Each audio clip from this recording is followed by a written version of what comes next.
Assalamu alaikum qarindoshlar.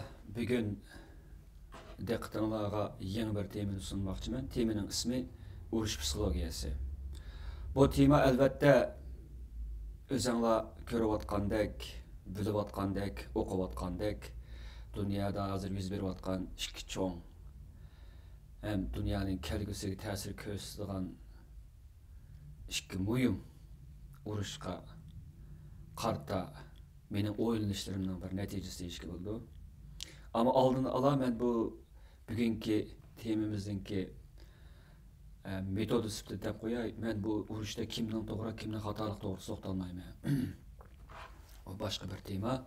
Ben fakat muşu uruşni ağ görünüş kılıp ve ondan ilgili insaniyet cemiyeti yüz bergen uruşlarının ki tarihi kısık çıkarıp çıkış arkalık uruşninki qandaq bir psixologiyaninki mahsul ekanligini diqqatingizga sunaman.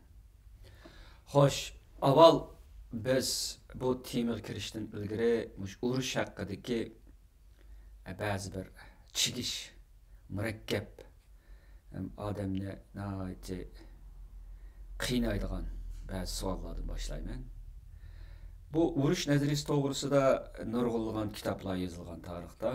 Bularning ba'zilari nuqul urush taktikalari haqida, strategiyasi haqida yozilgan bo'lsa, masalan, Sunzuninki harbiy ishlar dasturidek, ba'zilarida urush vositalik holda siyosiy maqsadlarni ishga oshirishdagi muhim bir vosita sifatida tilga o'tib ketadi. Masalan, Machiavellining qarashlari deymiz. Yana boshqa siyosat nazariyachilarininki kitoblarda va asarlarda urush yandaş bir tema sifatida ilib berildi.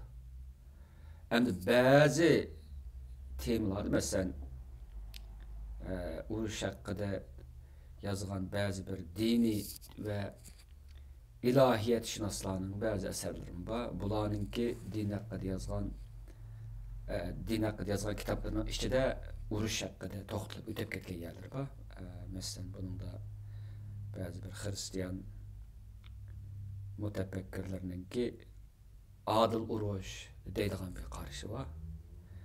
Ba'zi chog'da urush gerçi yaxshilik bo'lmasa-mu, ammo bir zaruriyat sifatida elib berilmasi bo'lmaydi deb bular bu urushni boshlashning shartlarini o'tirib qo'ydi, urushga kirganda ijro qilishga tegishli shartlarni o'tirib qo'ydi, qatorliqlar. Masalan, urushningki cho'qim destekli bulduğan, yani onun bir ma'lum bir şartlarını qanoatlantirgandan keyin uning destekli bulduğan bir urush ekanligini cho'qim taqiqlab turib, anadekin urushga kirish kerak deydi. İslamninki ba'zi ulamolarning bu haqda ba'zi qarashlari bor, qatorliqlar. Demak, urush haqida nurg'ulg'an asarlar yozilgan. Ammo bugungi bizningki ko'rdiganimiz psixologiya nuqtasidan qisqacha urushningki nimadan derak berdiganligini ko'rib chiqamiz. Abayman degandek, buningda biz oldi bilan bir necha savollarni oldinga qo'yman. Birinchisi, bu urush nazariyasi haqida yozgan nurg'ulg'an odamlarni qiynaydigan, jumladan shu psixologlarni qiynaydigan bir savol bor. Ya'ni urush bilan inson tabiatining qanday munosabati bor? İnsan tabiati nuqtasini ilib aytgan vaqtida, ya'ni inson tabiatini biz chegidan bir xil urishqoqlikqa, baslashga va zo'ravonlikqa ega ba'zi bir alomatlarni yo'shigan deb qarasak, buningda Freud va boshqalar muhim o'rin turdi. U vaqtda urush bu xil besib olingan istaklarni bexatar qo'yib berishdagi bir xil vositami. Bunda deb qarasak, insonlarni tegidan vayron qilg'ich ba'zi bir arzu istaklarga ega jonliq deb qaraydigan oldingi shartda to'xtaymiz. Undan keyin uni turlab olsak, insonlarningki urush qilishini shunga bog'lab turib tushuntiramiz. Ya'ni insonlar tegidagi shaxsiyatchilikka, buzg'unchilikqa, ba'zi chog'da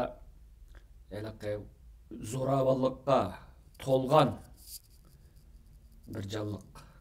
O vaqt kelgan vaqtda o'zininki manfaatini qo'g'dash, kengaytirish yoki boshqalarga tengish uchun urushdan iborat ko'lami intayin zo'r bo'lgan, vaqti uzun bo'ladigan, g'oyat zo'r tashkillash orqali barliqqa kirib, qarshi tarafga qarta, ya'ni o'zi dushman deb qaragan qarshi tarafga qarta buzg'unchilik, vayron qilish, hatto uzil kesil yo'q qilish, yer sharida yo'q qilishdek shunday bir maqsadlarni ko'zlagan doiradagi qirg'inchilik harakatini olib bordi.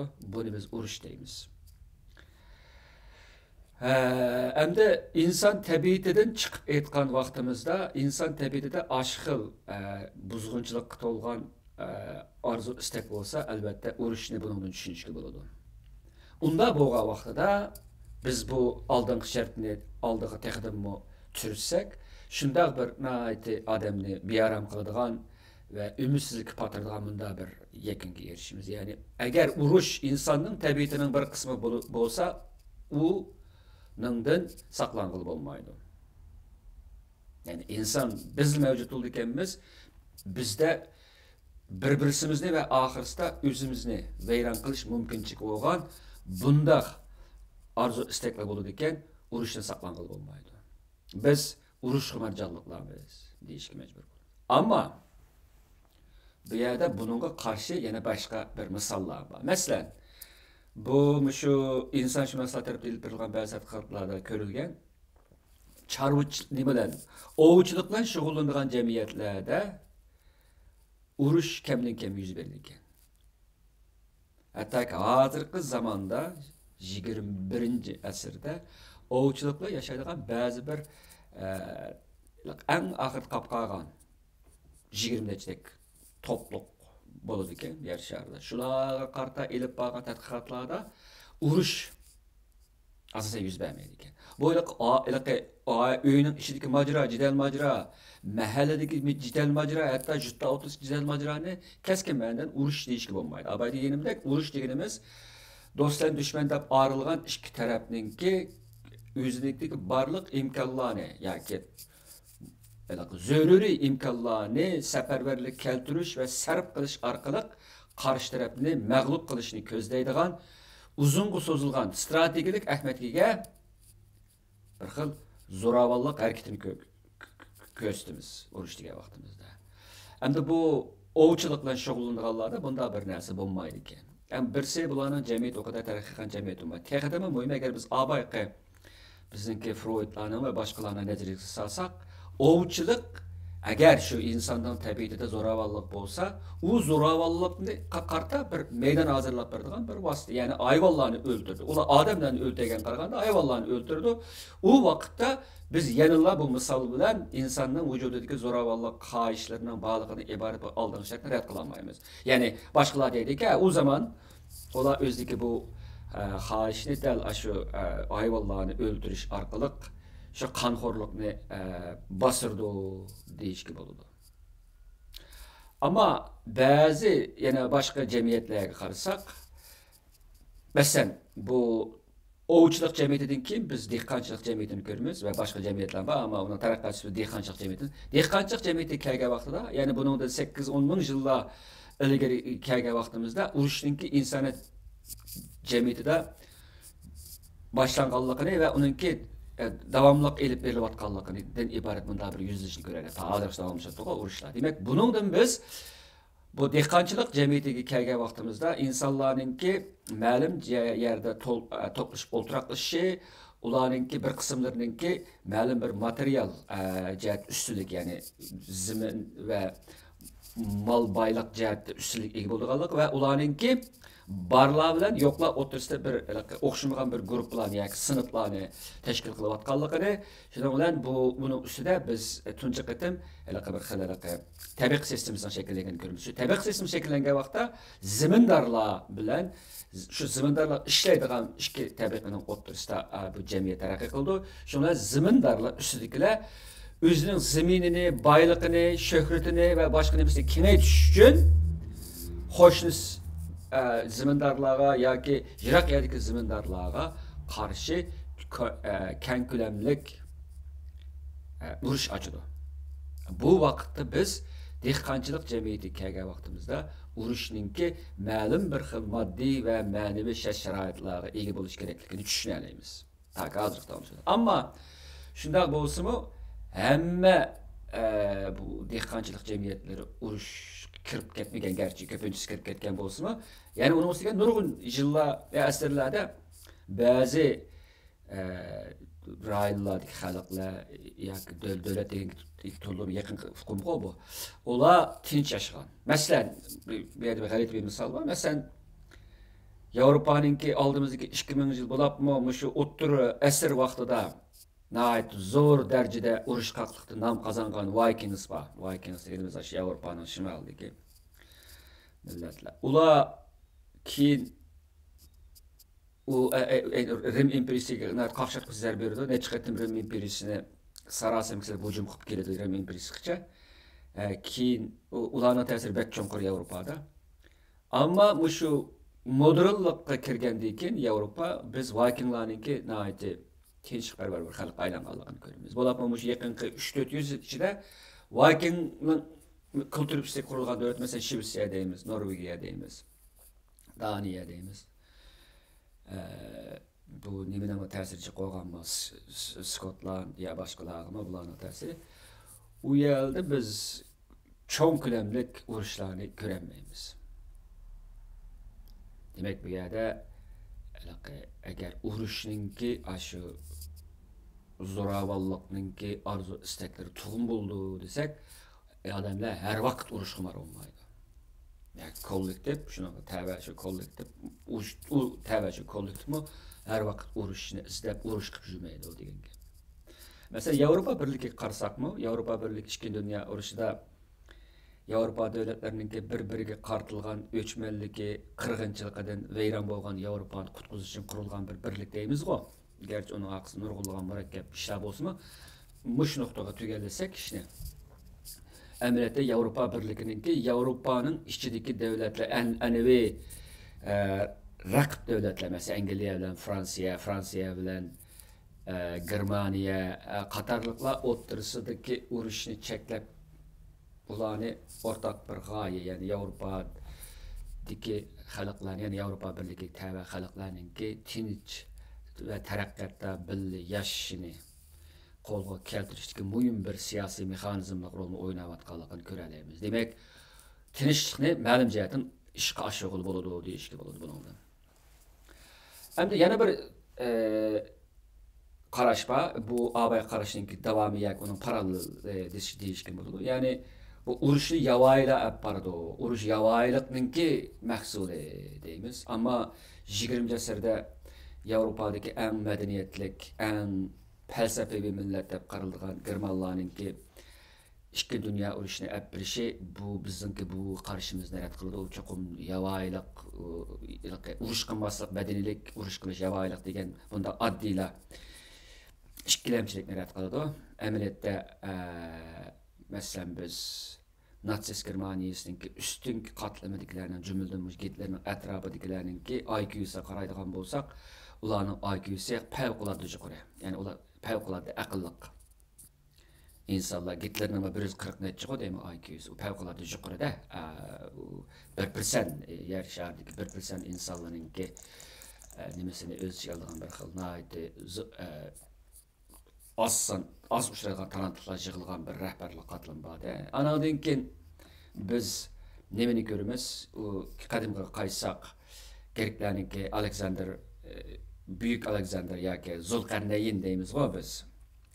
Uningmi amaliyotda bir falsafiy va aq ko'rinishdan kelib chiqqanligini bilamiz. Uni qo'lda o yavoylik bilan ish yapamadi. Amaliyotda u urush orqali Grek medeniyetinin merkezçilikideki aşı yüksek utuklarını yavaylağa toşdan ibaret mundaq bir böyle global bir düşünü işe aşırdıgan bir boysunduğucu dep düşünüldü. Şuna aylıqı bir yerde nokul aldı ki medeniyetle yavaylıqның ki farkı bek mücmel ilişki oluştu. Onun üstüge nurgulluğun boysunduğucular, ıslaqiyğıcılar başqalarına ıslaqiyğ qilishlarını özünün medeniyet epkilişi dep perdazlaydığı yerlerim var. Mesela bu bizimki Avrupalıqninki Latin Amerikasındaki epbağın qallıq, ırqi yo'qotish xarakterli urushlarda mana bu xil ahvollar bo'lgan. Hatta u chog'da urushninki urushni oqlash uchun ular yerlik indiyalarninki ro'yi yo'q. Chunki urushni katoliklar olib boryotidi. Yerliklar katolik emas. Ular katolik dinidagi 10 farzdan birinchisi, ya'ni xristian dinida shunday qo'y, birinchisi odam o'ldirma degan ahd bor. Bu ahdini oilanib o'tab odam o'ldirish uchun ular borgan yerda shunday bir tashviqotni qiladiki, ular o'ltirayotganlar inson emas. Ya'ni hayvon kabi jonliqlar. Şuna ularni o'ldirish xuddi hayvonni o'ldirgan bo'lib o'xshaydi. Hayvonni o'ldirish gunoh bo'lmaydi. Chunki hayvonninki ro'yi yo'q. Ro'yi bo'lmagandan keyin u Xudoning oldida qutqiziladigan jonliq emas. U insonning ro'yi va insonning ro'yi shuning uchun İsa orqali qutqiziladi deyiladigan xristianlikninki bu ahkamlarni saptirib, irqiy qirg'inchilikni oqlaydi. Qatorliqlar. Endi yana bir nokta urush haqidagi bizning kallamizni bekli qaymoqtiradigan bir nokta. Amaliyotda urush bu yerda bir isil bir ama açık bir hakikat var. Paul Valery deydigan Fransa'nın bir şairinin bir gibi varken.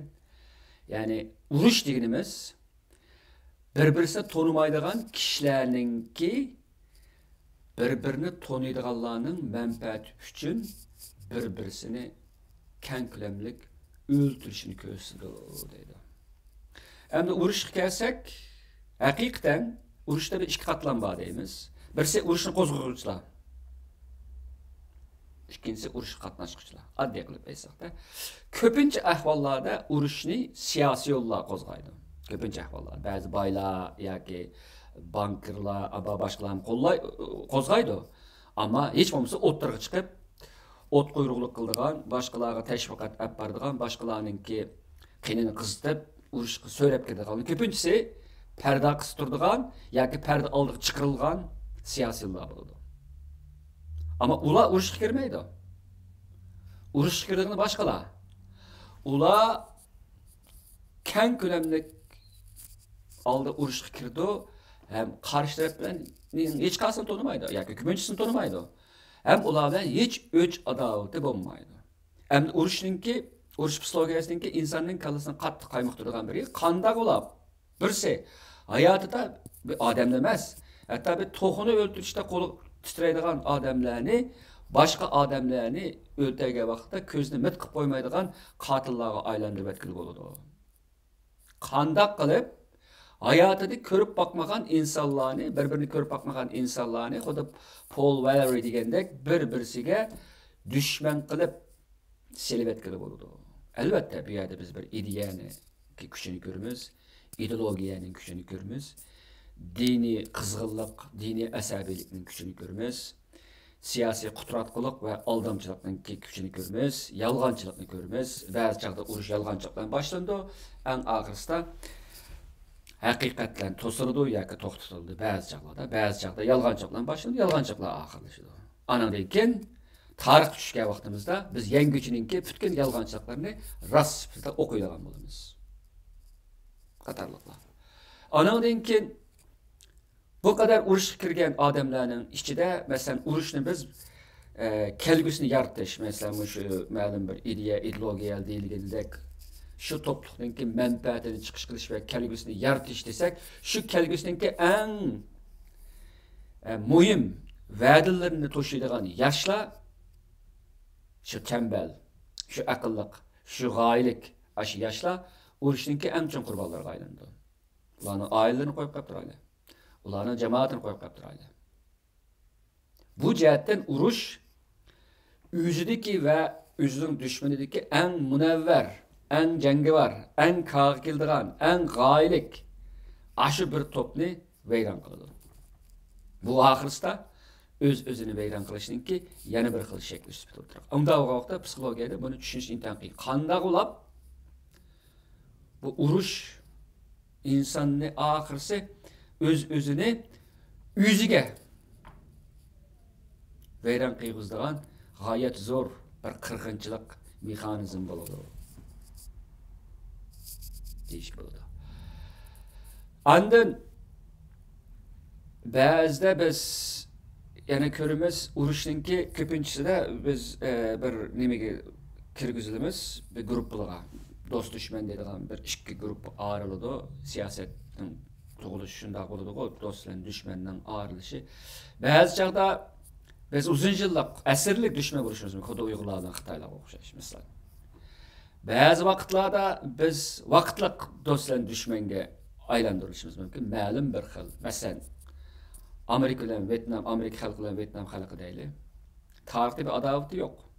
Faqatla şu komünizmning ta'sirini tugutish deydigan shu banada so'q munosabatlar urushining bir qismida Amerika Vyetnamga kirib kirdi, Vyetnamni vayron qildi asosan.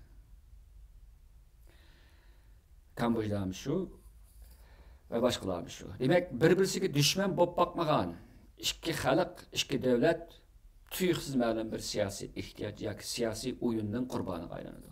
Bo'lapmi? Yangiliklar yoki besipkirliklar shunday bo'ldi.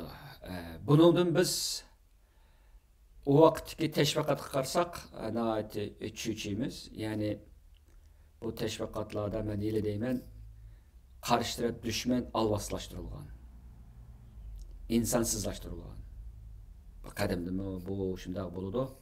Bu yaqinda bu bir ilm sifatida qaralgandan keyin shu tashviqot va propaganda yoki propaganda bu urushda bek unumli ish bo'lib bir dunyo urushdan keyin urushda va bir dunyo urushdan keyin tashviqotning roli bek cho'ng bo'ldi urushda.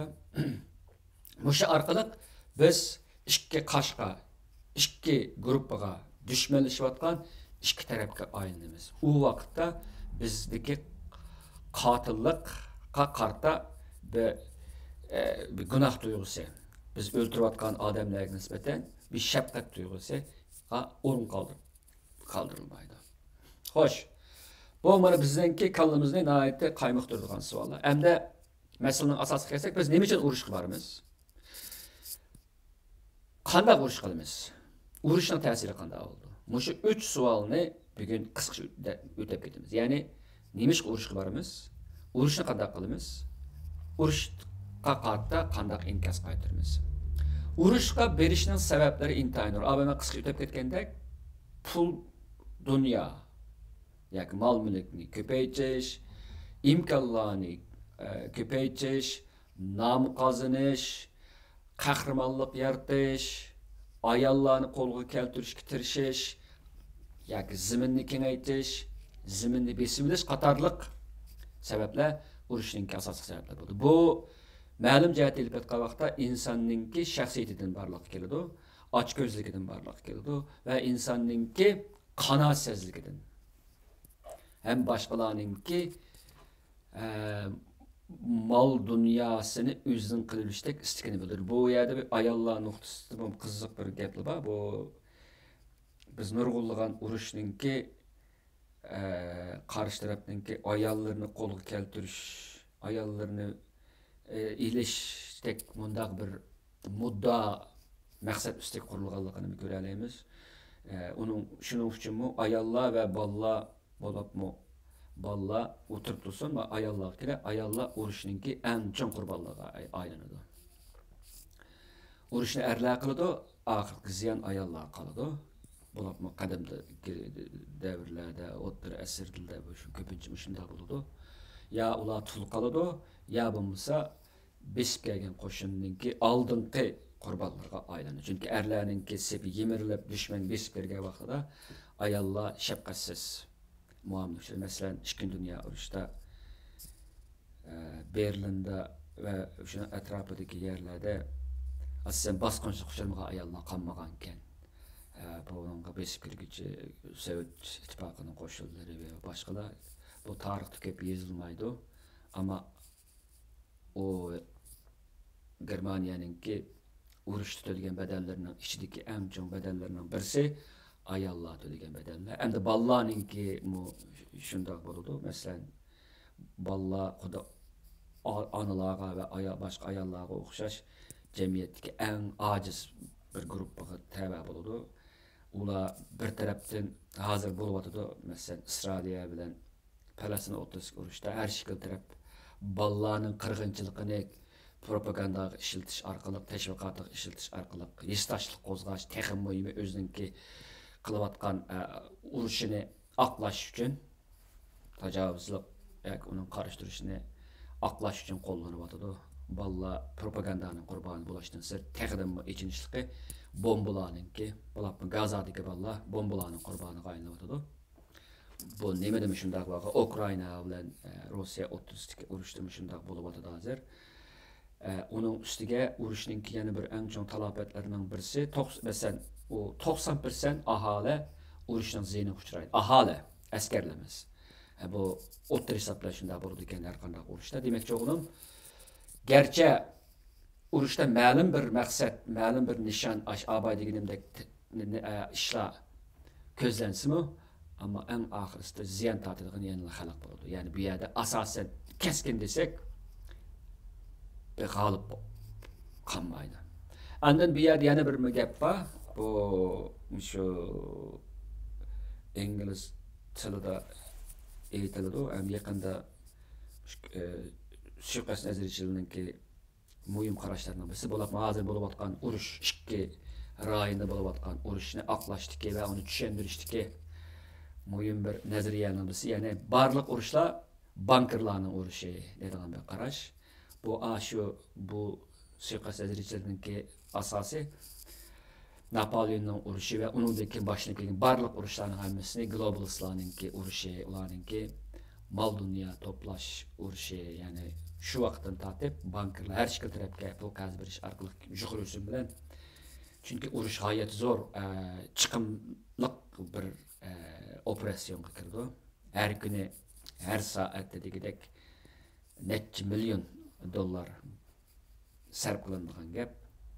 Shunga buni höddəsini chiqmaq aldırıb tərs. Şunga Ukrayna'nınki Prezident Zelenskiy'ninki Amerika qatirib yelinib pul talab qilib ketishlarning sababi shu. Bu endin o nimada İngilizce yana bir gap bor. Bu bankerlarninki urush orqali qurol yarog' setishi, military complex degan bir gap bor. Yani bu military complex industry, yani bu deganimiz harbiy kompleks sanoat, yani harbiy sanoatni taraqqiy qildirish orqali urush bo'lgan vaqt qurol setilganda pul kiradigan gap mushunda qiladi deyiladi. Ammo urush degan u bankerlar paydo bo'lmasdan ilgari bo'lgan narsa, chuqur bankerlarni saqlab turadigan ish emas. Shunga bu qarashning ma'lum bir asosi bo'lishi mumkin, lekin butun urushni buning bilan tushuntirib bo'ladi. Ammo ko'pincha urushlarga diqqat qilsak, uning orqasida g'oyat zo'r bir iqtisodiy manfaatning yotganligini ko'ramiz. Bir urush agar iqtisodiy manfaat olmasa, albatta ba'zi iqtisodiy manfaat o'ylashilmagan talbilarchi urushlar bor. Masalan, Fransiya bilan Angliya o'rtasidagi, Fransiya bilan 19-asrdagi Rossiya o'rtasidagi urushlarda Napoleonninki kengaymichiligi asosiy o'rin turdi. Ammo iqtisodda zo'r alsirash bo'lgan vaqtda oxiri shu bankerlarning qo'liga tushadigan gap. Qatarliqlar bu muhim bir nuqta. Hamda nimaninki nimishq insonlar nimishq urush qilishi to'g'risida amerikalik mashhur psixolog William James degan bir odam bor. Buning bir kitobi va urush haqida yozgan. Urushning tengdosh axloqi deydigan bu kitobda u urushning ikki xil foydasini deydi. Ikki xil foydasini degan vaqtda uning birisida kollektiv nuqtai iltifotga vaqtida kollektiv tahdid oldida shu xalq yoki shu davlatdagi vatandoshlarda g'oyat zo'r bir birlashish bo'ladi. Urush, yani urush tahdidi ostidagi xalqda ko'rilib boqmagan bir birdaklik, qarindoshlik, birlik shakllanadi. Bu shu millatninki kollektiv kimligininki qo'zg'atilishi, keyin chinishi ham birdaklaştirilishida nihoyat muhim o'rinda turdi degan bir qarash va anadan o shaxslar nuqtasida urush shaxslarni nihoyat kallasini shash ro'yini ustun qiladi deydi. Ham urush shaxslarni hayotidagi ushshaq tushshaklikka g'arq qilib cho'ng, ulug' buyuk maqsadlarni unutib ketishini saqlaydi deydi. Ammo qiziqiri William James urushdinki qabahatini aldırıp tılgan baydı. Uruşdun qabahatini tılgagan Amerikalıkların içindeki en menimçe büyük yazgıcı Hemingway'in deyişki buludu. Hemingway'ninki nurgun eserleri uruşqa begişlangan. Gerçi o insandinki gayet zor ruhi küçünü, çidamçallıqını mədilisimi ama o uruşdu körüldüğün aş kahramanlığının ki işçideki gayet zor bir sunuqluqni, məğlubluqni, berbatlıqni, veyrallıqni təsvirleydi. Hem uruşdunki qabahati bilen insanlarını agalandırıp tinchlikperverlikni ta'kidleydi. Bu uruş qatnaşqan nurgulluğun adamlarning sadası buludu. Onun bir moyun bir gepi var Hemingway'ninki deydigan. Onun uruşdaki erler, yak adamlar deydigan bir eserde bu mundaq dep yazdı. Eğer sen yaş vaxtında uruş qatnaşsan, sen özüңdi bir xil мәңгі hayatlıqdınki, yak ölmeslikdinki xam xiyaldı bolsa. Başqalar ölüdü o uruşda, ama sen ölmeyse. Bu şundaq bir xam xiyal. Başqalar kelip atqan ölüm sana kelmeydi, yak seni əgib ötep ketidi. Sen şu uruşda ölmesenla, sende bir xil galipliq, bir ebedilik, məngülüklük tuyğusu boludu. Ama senin bedenin zahmlengen vaxtıda, yardar boğan vaxtında, o vaxtda tuncu qitim senin uruş haqqidagi xam xiyallarınınki ne kadar hata ve sadılık ekanligini his qilsa. Çünkü şunu itiraf qilishga majbur bo'lsan ki, boshqalarga yuz bergan ish sana mı yüz berdi? Yoki sana yüz bergan ish boshqalarga mı yüz berdi? Bu nima? Ölüm. Bu insonlarni mushu urushdinki talabitidan nima qiladi? Agalandırdı. Ama insanlar hiç vakit uruşdan vazgeçkeni yok. Tinchlikperverlik ta hazırgıça üstünlükni egalligini yok. Gerçi insanlar nurgulluğun, tirishchanlikni ko'rsatib dunyoviy birliklarni qurish, masalan, Birleşken Devletler Teşkilatı u qurish orqali urushdinki oldini olsinmi, ama urush ilham davom etadi. Urush, hozirgi urush burunqidek fiziklik yuzimiz urdigan urushdan hazır hatta ki mesela biz siber uruşu deyimiz, yoki tordaki uruş deyimiz, biyologiyalik uruş deyimiz, kimiyalik uruş deyimiz ve başka şekildeki, yumuşak şekildeki ama kabahati onunla telişmaydigan uruş türleri kengayıvadı. Mesela psikologiyalik uruş desek, mesela psikologiyalik uruşninki adaqı məqsidi qarşı tarafninki moralini, yoki ularninki ahlak qarashlarını, özüge işinishini, özünü çoğmuş qatarlıqlarını veyran qilishni ko'z tutadi. Bununki en çoğun yapbardigan nimasi teşviqat orqali shunday qiladi. Masalan, biz İsrailiyaninki, Arablarninki moralini qandaq veyran qilayotganligini, ularning falastilliklarniki buni ko'ryapmiz. Masalan, Hamasninki shu İsrailiyaga hücum qilish harakatininki bahanasi bilan İsrailiya o'ziga dunyo bo'yicha bir xil axloqiy destek to'playapti masalan. Psikologik urush beryapti. Gazada noqulada harbiylarninki hücum qilib İsrailiya armiyasına hücum qilib kirish bilan bir vaqtda to'rlarda g'oyat zo'r bir psikologik urush, yoki ko'rlab boqmagan psikologik urush yuz beryapti hozir. İnsanlar özara ikki qatqa bölüngen vaqtida, ikki taraf bo'lib urushayotgan vaqtida o'zlarininki qanchalik darajada yumshoq psikologik urushning ta'siriga uchrab ketayotganligini bilaman. Ularninki hukm qilishi, haqni ayirishi va haqda turishi qatorliqlar g'oyat zo'r ta'sirga uchrayapti. Rossiya bilan Ukrainaning o'tirishim shunday bo'lyapti. Har shaklda bo'libmi Rossiyaninki g'oyat zo'r tashviqoti, propagandasi, ularninki özünki Ukrayna qilayotgan urushini aqlashga imkiladi, xizmat qiladi qatorliqlar. Endi biz oxirsida biz urushninki kelib chiqishining sababi meningcha ikki xil bo'ladi. Buni psixikalik va sharoitlik bo'ladi. Ikkisi birlashgan vaqtda urush kelib chiqadi. Birisi insonning vujudida urush qilishga qarta bir xil nimelik bor, tayyorlik bor. Agar insonning vujudi bu xil tayyorlik bo'lmasa, insonlar bir urushdan voz kechgan bo'ladi. Ya'ni bizning vujudimizda bir xil shaxsiyatchilik, vayron qilishga bo'lgan yerismanlik, boshqalarningki mal mulkini, zaminini va boshqalarni tatib olishga bo'lgan hech uyalmaslikdek bir xil axloqsizlik qatorliq, ochko'zlik qatorliq nurg'unlagan sabablar bizni urushga yig'izdi, urushga so'rab kirdi va boshqalar qarta qirg'inchilik olib berishga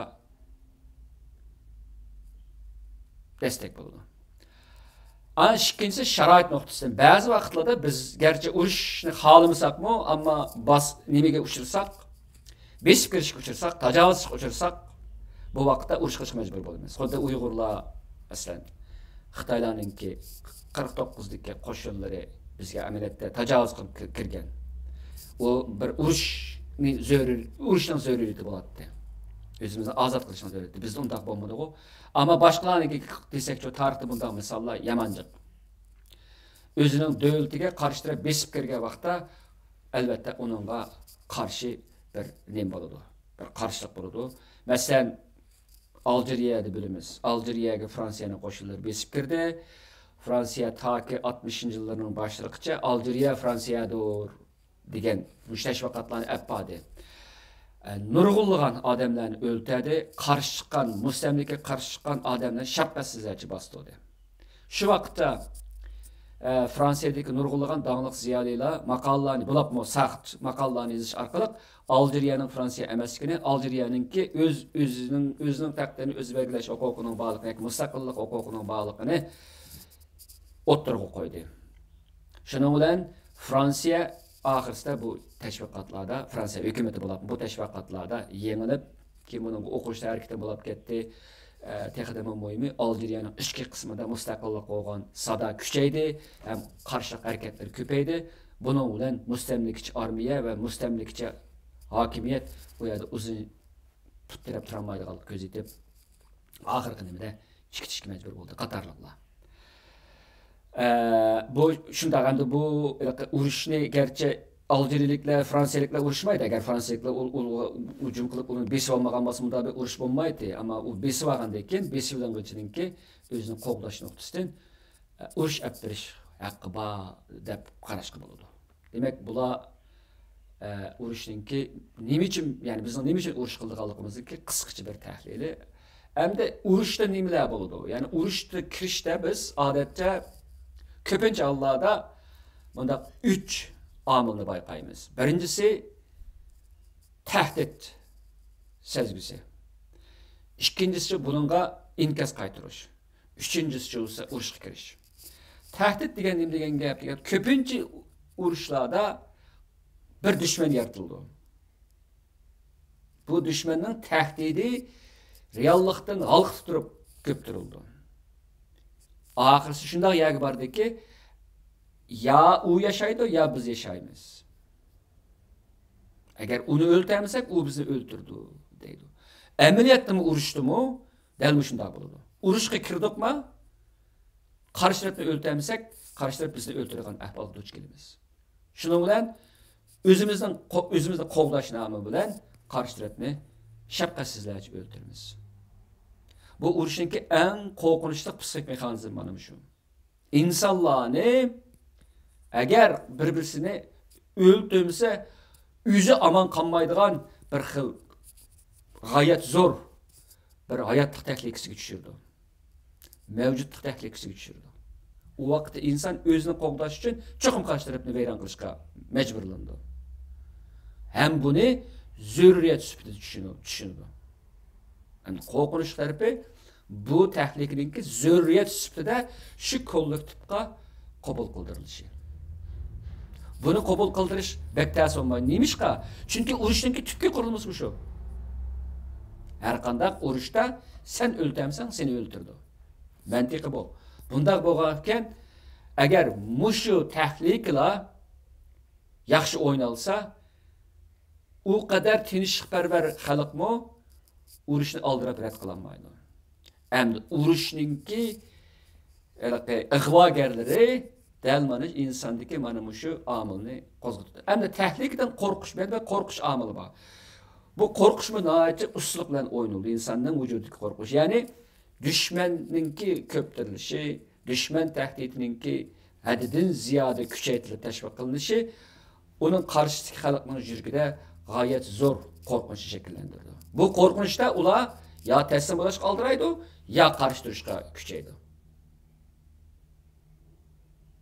Andin bunaqa inkas qaytirdi. Qanday qilish kerak?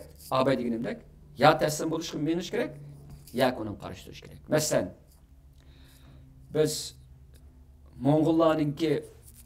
Mo'ng'ul imperiyasininki urush tarixini ozroq bilamiz. Chunki u bizga aloqador. Shu vaqtda Qo'ja Uyg'ur xalqi bo'lgan, Qo'ja Uyg'ur xalqi Mo'ng'ul Chingizxonninki qo'shinlari bilan sulh qiladi. Urush qilmaydi. Yani bu bir xil taslimchilik. Ama u vaqtgacha Mo'ng'ullar shu Mo'ng'ul dallardan bosh ko'tarib Uyg'urlarning vataniga tahdid shakllangan vaqtida Mo'ng'ullarningki qo'rqinchliq, qudratlik, hatto yengilmas bir qo'shin ekanligidek bu gaplar eqib yurgan. Ular usluq bilan bu gaplarni oldin ola taqib bo'lgan. Shuning bilan Qo'ja Uyg'ur xalqi aqlona tadbir sifatida shu vaqtda taslimdan yo'lini tanlagan. Yani Mo'ng'ullarning qo'shiniga kirib, o'zing qo'shinlarni akirib, Mo'ng'ullarningki qo'shinlar oldin yurar. Qo'shin bo'lgan, shundaqla ularningki Mo'ng'ullarningki yuqori darajalik harbiy strategiyalarni tuzishga qatnashgan. Ama bular ayni vaqtdagi Xorazm taraflarga borgan vaqtda g'oyat zo'r to'sqinlik uchraydi. Ular ma qo'julardek aldirab taslimlarga qo'l qo'ymaydi. Ama ular vayron qilindi. Qatarliqlar. Bu shu tahdidga qilinayotgan inkas. Andin urush kirmiz endi. Tahdid his qilindi, real bo'lsin, ko'ptirilsin, yolg'on bo'lsin, rost bo'lsin. Bunun bilan inkas cho'digan vaqtda ya g'azabda turadi, ya qo'rqash bo'ladi, ya arsalda bo'ladi, ya boshqa bir xil shakldagi bo'ladi. Bunun bilan xalq agar bu vaqtda shu qo'rqinish yuksak darajada yaxshi elib berilsa, u vaqtda xalqning tezlikda bir qo'shin shakliga kirgan bo'ldi. Bu qatimliq Isroiliyaninki qilgan ishi mushu. Ya'ni 6 soatgacha Hamasninki hujumlarini oldin ko'rmagan Isroiliyaning harbiy amaldorlari keyin nəhayət tezlikdə shundoq dediki, bu bizningki hayot mamatlik urushimiz dedi. Gapning ostida mandaq gap bor. Ya'ni abay men degandek, ularni o'ltamsak, ular bizni o'ltirdi degan mantiqi bor. Urushningki qadimiy mantiqi bor bu yerda. Hayot mamatlik degan gapning o'zi ya sen tursan, ya men turaman degan gap. Demak, bu yerda abay ma'va nimamizga salsak, bizningki formularimizga salsak, bütün Yahudilarning oldida Falastinliklar, Arablar yoki musulmonlardan iborat mundaq bir taklif bor deganni demoqchi. Gerçi unda ochiq demayapti, ammo bir taklifga g'oyat zo'r bir shaklda o'tirg'i qo'yilyapti. Bunda qo'yilgan vaqtda u taklifga qarshilik tizlik shakllandi. Shunga dunyo bo'yicha bu xil qarshi bir xil taklif bo'lgan inkasni bu musulmon bo'lmagan boshqa nurg'un yerda ko'ryapmiz. Uning ustiga taklif qancha cho'ng bo'lsa, inkasni shuncha cho'ng, shunga masalda paralelda ko'p taklif bo'ldi. Yoki shunda barliq keltirdi bo'ldi. Shuning bilan bu urushni barliq keltirdi, urush texidimi dahshatli bo'ldi, uning talobi texidimi eg'ir bo'ldi. Hech kim bundaq ahvol ostida, chunki hayot mamatlik urush kirgan vaqtida o'zining qilayotgan ishini so'rab qo'ymaydi. To'g'ri qilayotgan xatoligini so'rab qo'ymaydi. Chunki uning kallasida abay deganimizdek shu oddiy mantiqa bo'ladi. Agar men buni qilmagan bo'lsam, u o'xshash ishni va uningdan eg'irini man qiladi. Bu az. Bu uningga bu ya shu bu o'zi terg'anni bu o'zi o'rdi deydigan qarashdan qilindi. Axloqiy mecburiyet, günah duygusu, nomus duygusu qatarlıqlar bo'lmaydi bu yerda. Xo'sh. Endi bu 3 omilninki amalga oshishda tashviqotning rolini ozroq deb o'tib ketdim. Tashviqotning rolini odatda biz urushga kirgan vaqtimizda tashviqotning roli g'oyat zo'r bo'lganligini his qilamiz. Masalan, 1-Dunyo urushida Amerika 1917-yillarga kirdi. Shu vaqtning o'zida Amerika şu Germaniya qarshi nayt zo'r tashviqot urushab bardi. Nurg'unlagan tashviqot varaqini taqib Germanlarni hayvon bir xil yavoyi sifatida tasvirlab onun ichida bir shunday bir tashviqot rasmi bor. Uningda bir nayt orangatonga o'xshaydigan bir German qo'ldir aqtillik ayolni nim qilib qo'lida bir kaltek va kaltekka kültür deydigan xat yoziliq. Götürüp Amerika'nın qirg'iga chiqayotgan aqsida bayram bo'lgan Yevropa borda. Demek şu xil shaklda bu ishlar davomlashadi. Tashviqot g'oyat zo'r g'alaba qilib Amerikada Germaniyaga bo'lgan qarshilik yomon zo'r darajada qisqa vaqtning ichida barliq keldi. Demek bu propagandaninki urushdagi roli intayin zo'r bo'ldi. Hamda oxirgi qatim deydiganim urush qanday inkas qaytarish kerak. Ilgari urush şu urush bo'layotgan ikki taraf va ularning jamoatlari, davlatlari qatorliqlar bilan cheklanadi. Hemen ko'proq hozirgi urushning talabatiga to'xtalay, bu muhimroq bo'ladi. Hamda urush, hozir bo'layotgan urush bizning yanchiqimizda yuz berdi desak bo'ladi. Yani qo'limizda. Texdimi muhimi, ham texdimi yomoni menimizda yuz berdi. Masalan deylik. Ukraina bilan Rossiya o'rtasidagi urush ma'lum jihat ilib o'tgan vaqtida musulmonlarga jiq aloqador emas. U ikki cho'ng bir kuchniki o'rtasidagi urush yoki texdimi keskin desak, asldan bir bo'lgan, keyin ayrilib ketgan ikki cho'ng oilaviy munosabatga o'xshab ketadigan davlatlar o'rtasidagi to'qinish deb qarasak, ammo bu o'rta sharqdagi urush uning o'xshamaydi.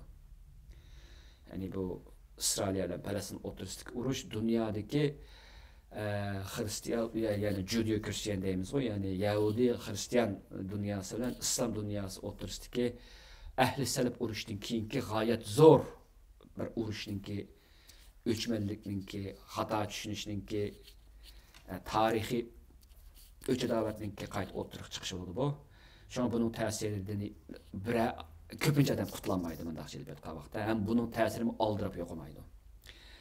Hamda hozir hammamiz İsrail'ninki Gazada yoki Gazada yaptırılayotgan harbiy harakatlarninki qo'rqinchli oqibatlarini ko'ryapmiz. Yardar bo'lgan bolalarni, yiqilayotgan binolarni, o'ltirilayotgan odamlarni ko'ryapmiz. Ham İsrail tarafdan bu o'ltirilganlarni oldingi 6 soatlik hujumda go'rak ilinganlarning taqdiri qatorliqlarni va İsrail armiyasining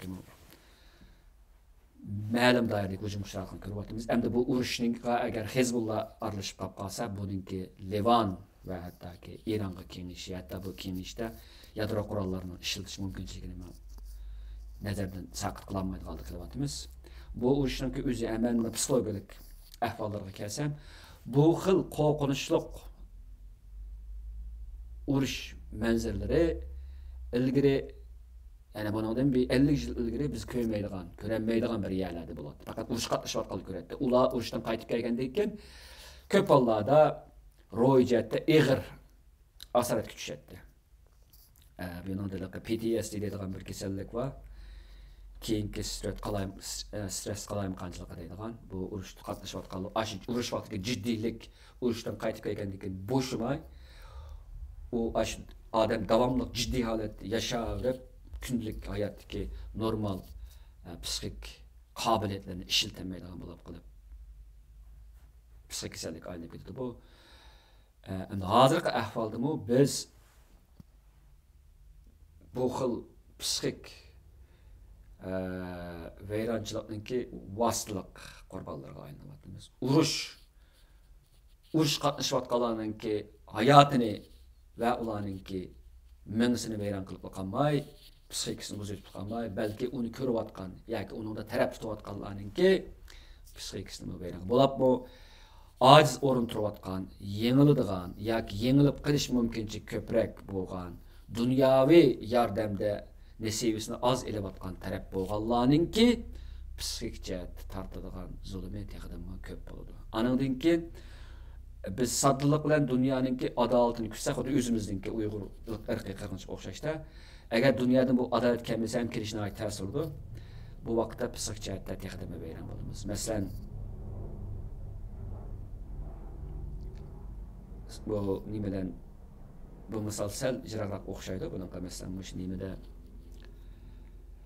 Rossiya bilan Ukraina o'rtasidagi urushdimi psixik jihatda g'oyat zo'r ziyon tortgan Ukrainaliklar.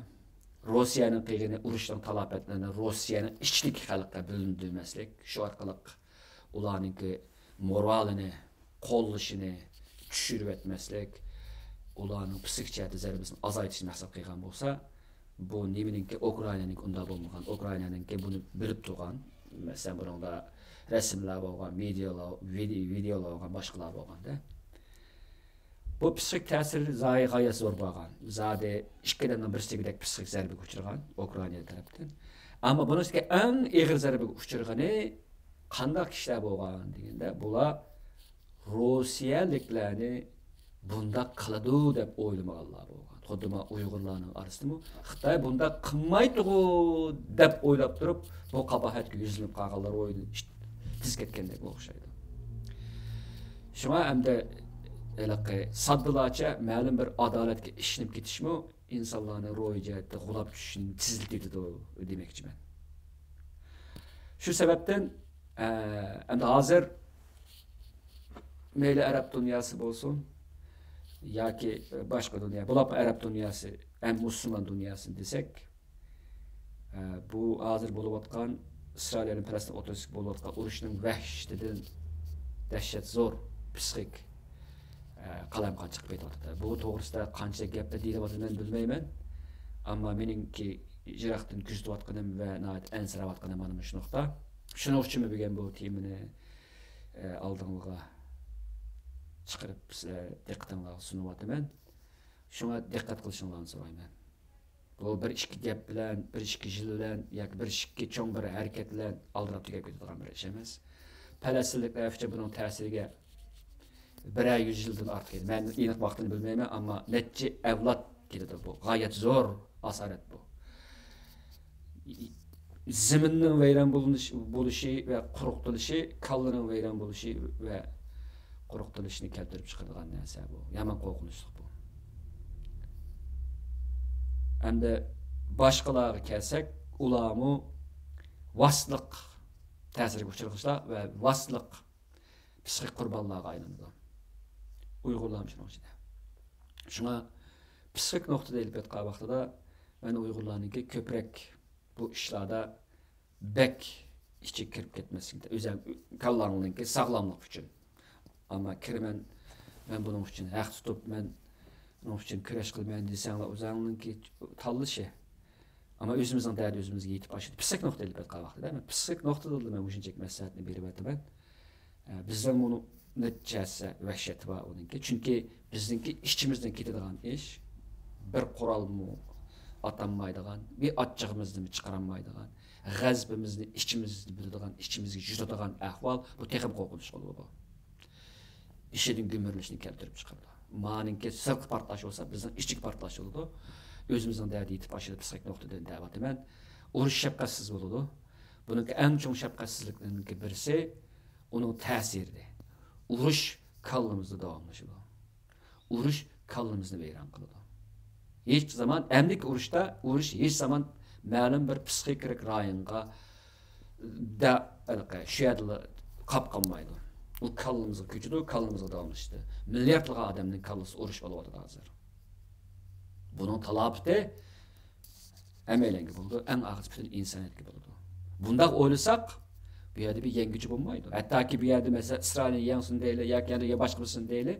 O vakitlik bir netçe bir gruppaninki yoki bir o'sha gruppani tashkil qilgan odamlarninki shuni ishni o'rlashtirgan u yanni yoki shu harbiy operatsiyani planlaganlarni g'albistak qilgan bilan ammo buning ta'siriga millionlagan milliardlagan odamlar uchraydi. Shunga psixik sog'lomlik, o'zini asrash, o'ziga kuyinish, o'zini bu ishlardan aldirab o'zini tiqib etmay bu ishlardan o'zini chetga tortib turish, psixik jihatda tortib turish, psixik jihatda aman qilishniki muhim bir yo'llarning birisi.